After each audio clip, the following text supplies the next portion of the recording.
Allez, c'est la deuxième reprise de ce combat entre Rodolphe Vernier et Enzo Diclic. On a eu un petit souci sur la première reprise. Ce sont des choses qui arrivent. On va résumer brièvement mais sûrement. C'est très engagé. C'est très engagé.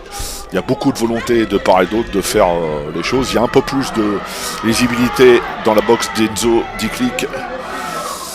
Et Vernier chez lui, évidemment, donc il doit en faire un peu plus. Et là, on voit tout de suite Enzo Diclic qui charge.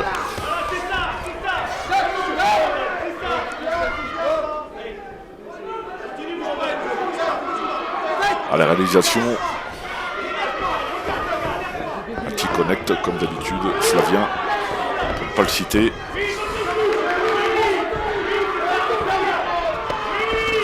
Ah, il y a beaucoup d'engagement, il n'est pas bien. Il est dans une phase un peu critique là, Rodolphe Vernier. Parce qu'il est généreux, mais il oublie un petit peu de se protéger. Et face à lui, il a un garçon qui en veut, tout simplement. Arbitre de la rencontre, Romain Lombardo qui intervient.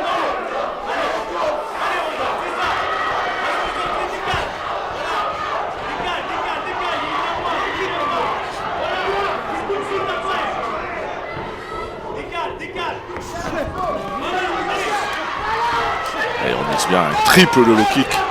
Enzo Diclic. Ça démontre toute l'envie de ce jeune boxeur.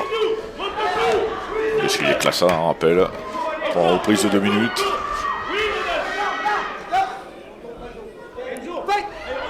Et ça va vite, évidemment. Je pose moins de questions. J'ai déjà dit, je le répète. Le Vernier qui lâche pas, il est chez lui. Il veut pas lâcher le morceau. Et c'est tout à son honneur, évidemment, parce que... donc c'est à la maison, c'est un avantage, mais aussi une petite pression. Des boxeurs l'avouent, reconnaissent que c'est pas toujours simple. À l'impact que met Enzo Diclic dans ses coups.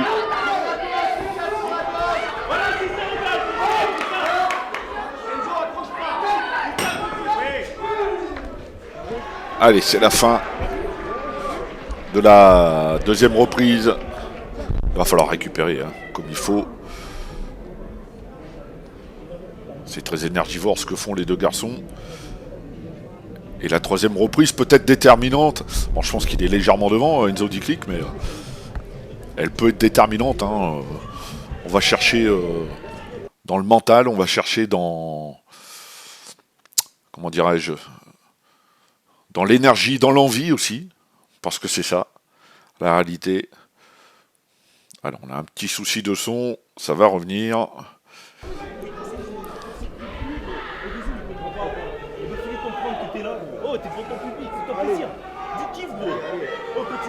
Allez, on pousse dans le coin de Rodolphe Vernier.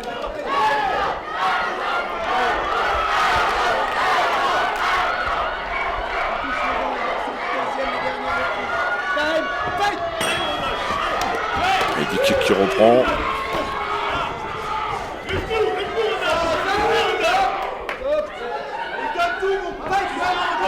Il y a une belle ambiance malgré tout. Dans cette belle salle à l'île d'Abo. On va voir Fight Night en concurrence avec la Coupe du Monde de football. C'est un petit peu David contre Goliath, mais mine de rien, les gens ont répondu présent, se sont déplacés pour venir encourager, soutenir ce que fait Steven Deniso avec son équipe. Et ça c'est bien, c'est une belle image.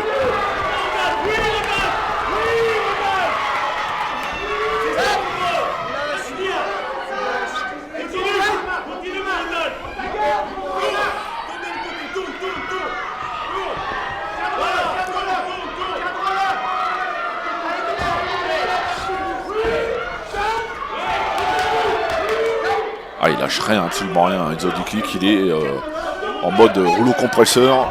Systématiquement, il est sur son opposant. Donc, même si Rodolphe est vaillant, on ne peut pas le retirer. Voilà, il prend les coups de plein fouet.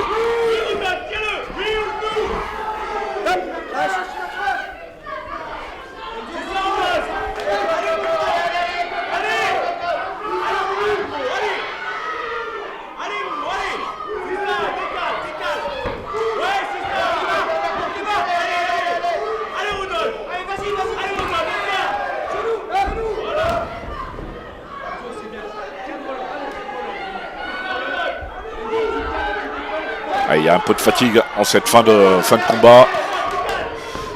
Ça se voit, ça se ressent hein, dans l'attitude des deux boxeurs.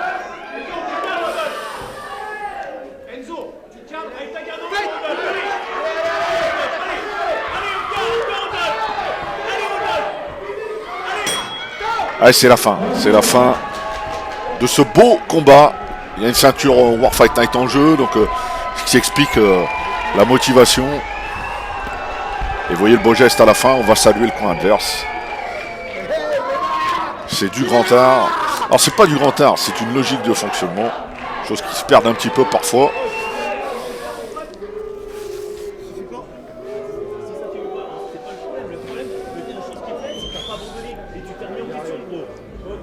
Ah, c'est bien ce que dit Johan Baltazar Diaz dans le coin de Rodolphe Vernier, pardon.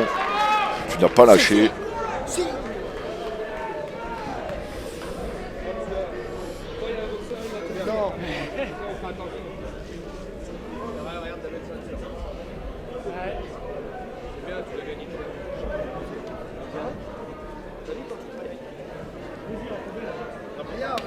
Allez, la décision n'est pas trop de suspense, hein. On va pas se mentir.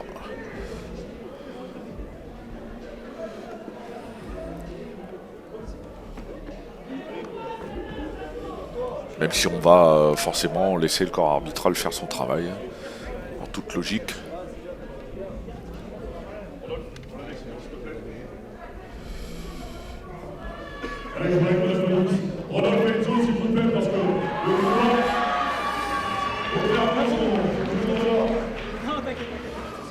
Il faut un vainqueur, et le vainqueur est dans le coin bleu. Enzo Diclic qui s'impose en toute logique. Hein. Bravo à Rodolphe Vernier, qui n'a pas démérité, qui a tout donné. Ben bon, ça fait partie du ring. Là. On ne joue pas sur le ring. Il est content, hein, Enzo Diclic. Il est content. Il savoure cette victoire comme il se doit. La dernière hein, pour l'année 2022. Donc c'est toujours bien de clore comme ça une année de combat avec une ceinture, une organisation. C'est une bonne chose. Allez, on l'applaudit bien pour Enzo. Respectez l'adversaire, bravo. Bravo pour la prestation, bravo à Rodolphe aussi pour le combat. De faire un grand combat, faut être